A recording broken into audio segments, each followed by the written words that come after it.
कि मैं पाकिस्तान का पहला वज़ीर ख़ारजा हूँ जो आज़ाद कश्मीर असेंबली से मुखातिब हूँ, and it is truly an honor and a privilege for me to stand before you here today. साथ साथ मैं जम्मू कश्मीर पीपल्स पार्टी का इब्राहिम साहब, पीटीआई पाकिस्तान तरीके साफ आज़ाद कश्मीर का साबिक वज़ीर आज़म और मुस्लिम लीग नून का साबिक वज़ीर आज़म और आपका पार्टी का सदर का शुक्रगुज़ार हूँ। कायदे हिज़्ब इख्तिलाफ आपका भी शुक्रगुज़ार हूँ। और साथ साथ उम्मीद रखता हूँ, जैसे ऑनरेबल मेंबर साहब ने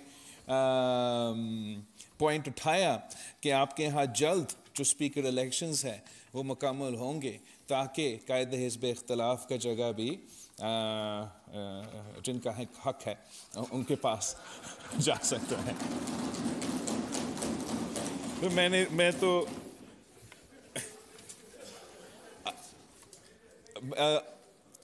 मैं आप सबका आज को पूरा वक्त जैसे मैं आप सबके तकरीरें सुन रहा था, मैं सोच रहा था कि मैं तो पाकिस्तान के जो नेशनल असेंबली है उसका मेंबर रहा हूँ अब 4 साल, अभी 5 साल होने जा रहे हैं, और शायद कभी ऐसा एक दिन नहीं था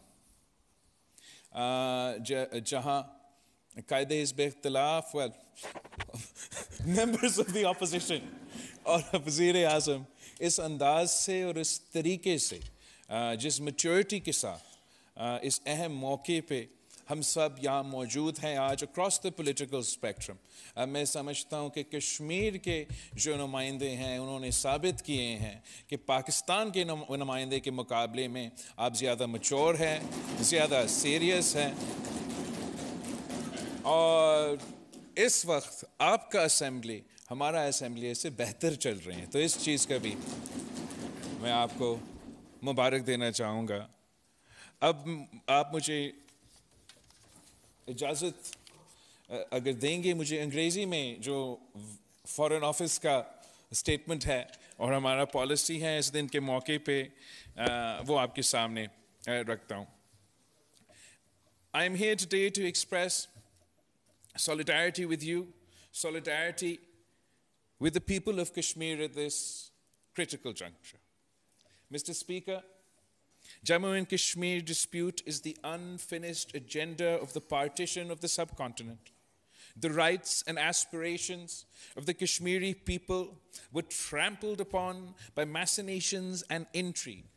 The territory of Azad, Jammu and Kashmir, where we congregate today, was liberated at the cost of enormous sweat and blood. We have not forgotten the massacre of Muslims in Jammu region in 1947. They were among the first martyrs of your movement. Mr. Speaker, history cannot be changed. Ironically today, as India deviously tries to convince the world that Jammu and Kashmir is but an undisputed part of her territory, but history remembers that it was India that took the Jammu and Kashmir dispute to the Security Council as a dispute yet to be resolved. There, the disputed status of Jammu and Kashmir was internationally recognized, and it was decided that the final disposition of the state shall be made through a free and impartial plebiscite under the UN auspices. For more than 7 decades now, the Kashmiri people have been denied their inalienable right.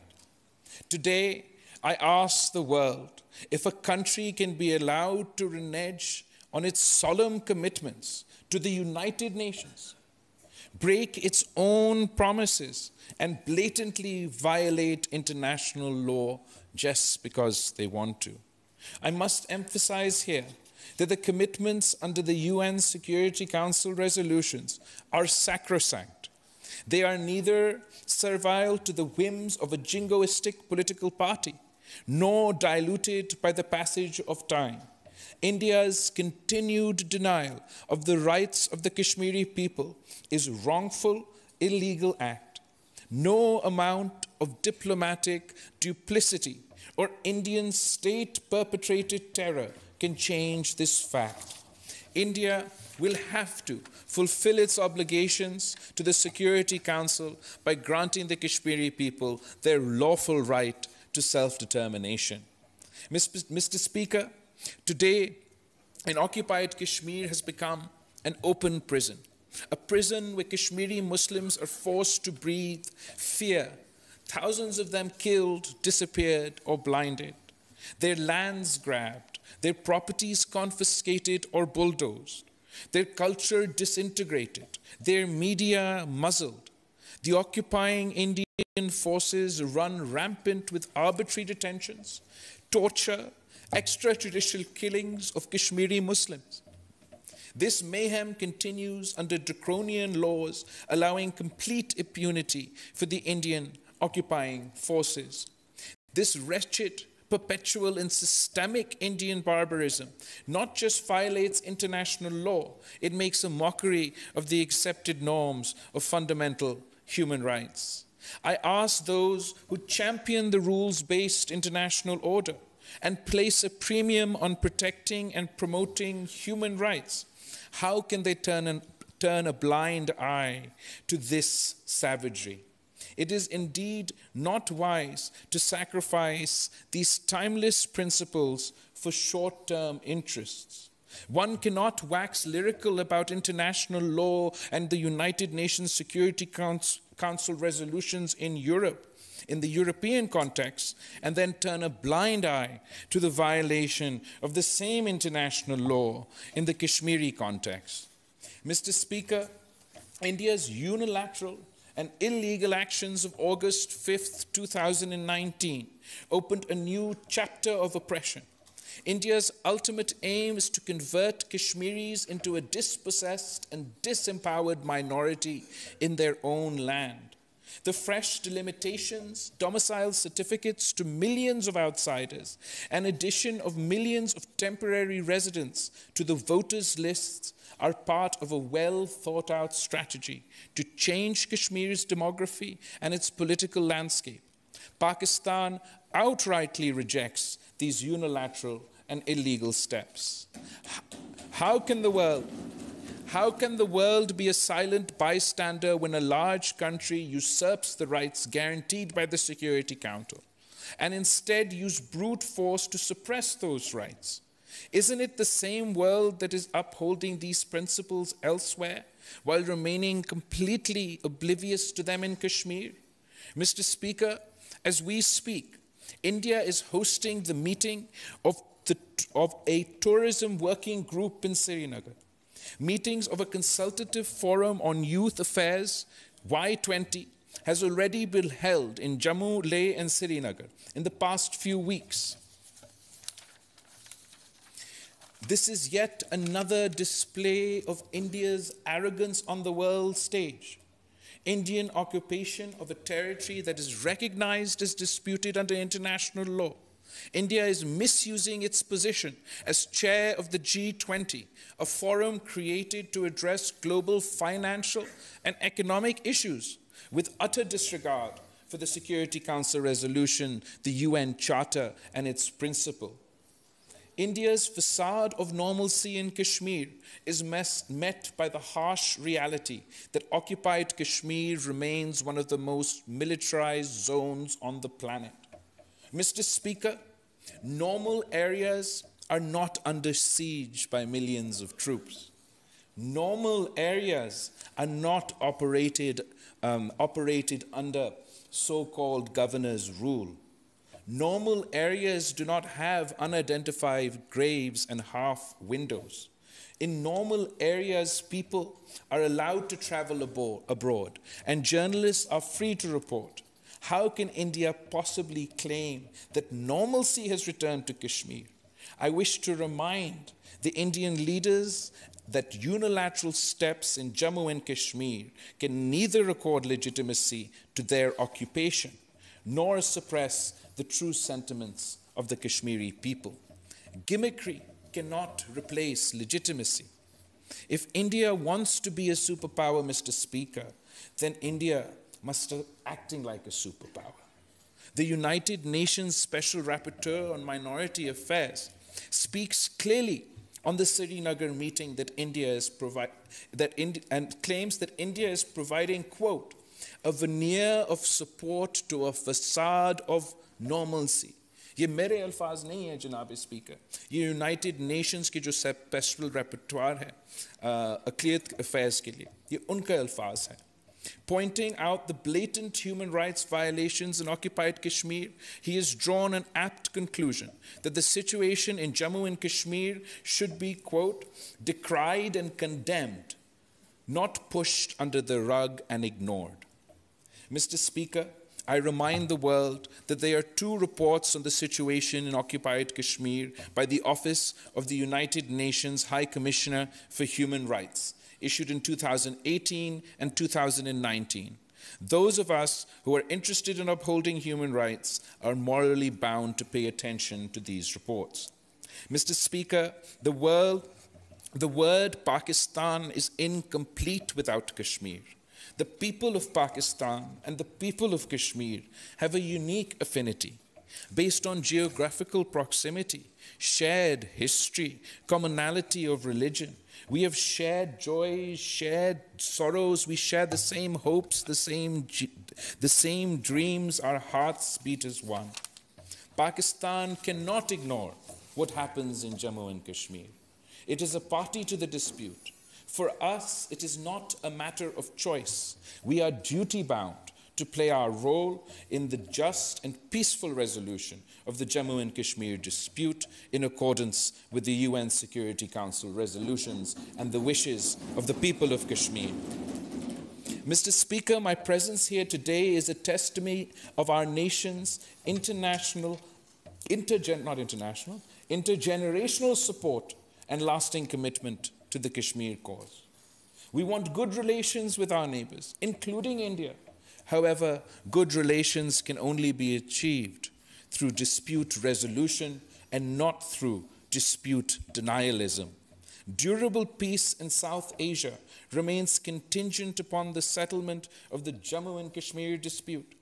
Despite our consistent advocacy for constructive engagement and result-oriented dialogue to resolve all outstanding issues, including the core issue of Jammu and Kashmir, India unabatedly remains hostile.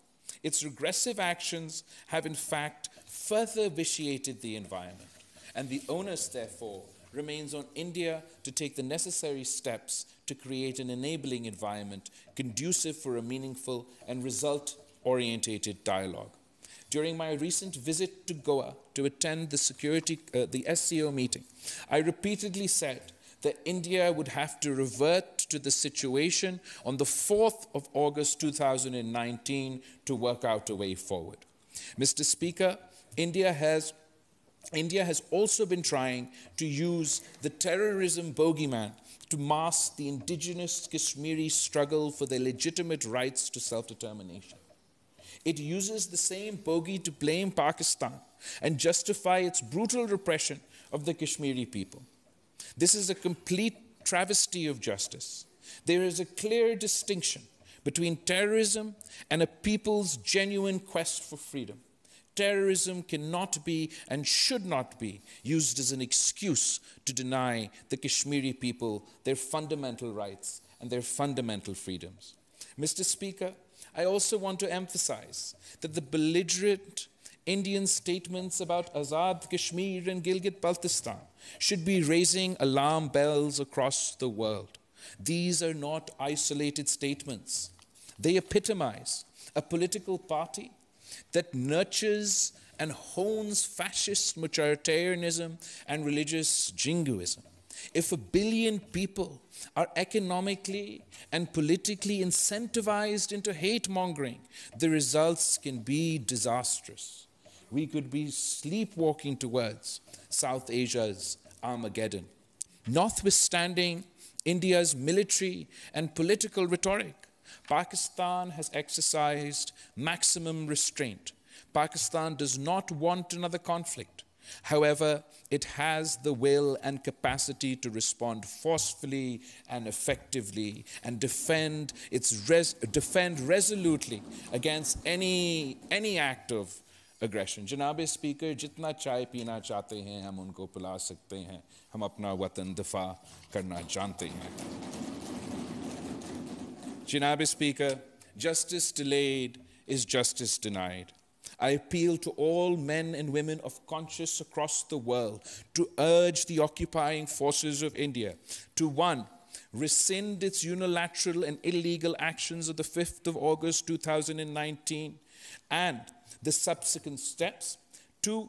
Implement fully the relevant UN Security Council resolutions and allow the Kashmiri people to freely exercise their right to self-determination through a UN-supervised plebiscite. 3. To provide solemn assurances that it will not change the occupied territory's demographic composition and not allow non-Kashmiris to acquire property or residency in Jammu and Kashmir. 4. To halt its human rights violations in occupied Jammu and Kashmir. 5. To repeal its draconian emergency laws, its heavy military presence from Kashmiri cities, towns, and villages. And 6. To provide unhindered access to UN, OHCHR, OIC, and human rights organizations and international media to investigate, report on the situation in occupied Kashmir. Mr. Speaker, I salute the courage of the Kashmiri people and I pay tribute, rich tribute, to the martyrs. I offer my sincere sympathies to the population living close to the line of control, who have suffered enormously. I assure the Kashmiri people of Pakistan's unstinted moral, diplomatic, and political support. We have stood by them for decades, and I assure you that we will stand for as long as it takes our Kashmiri brethren to achieve their legitimate rights. We wish to see a day where people across the line of control enjoy the same rights and freedoms as are being enjoyed by the rest of the world. I thank you for affording me this opportunity to speak. May peace be with you. Thank you. Aap sabka bahut bahut shukriya. Azad Kashmir कानून साज assembly से बिलावल भुट्टो जरदारी खिताब कर रहे थे और उन्होंने खिताब के दौरान कहा कि कश्मीरी बहन भाइयों से सॉलिडारिटी के लिए यहाँ पर आए हैं। उन्होंने एक बार फिर वही मुतालबा दोहराया कि यूएन की करारदादों के मुताबिक प्लेबिसाइट किया जाए और हक़ खुद इरादियत दिया जाए। कश्मीरियों पर जुल्म व सितम जो ढा रहा है भारत, उसके ख़िलाफ़ आवाज़ उठाते रहेंगे हमेशा। और उन्होंने ये भी कहा कि G20 इजलास मुनक़्क़िद करके भारत चाह रहा है कि गैर मुतनाज़ा इलाका साबित किया जाए जम्मू कश्मीर को, लेकिन ऐसा पाकिस्तान होने नहीं देगा।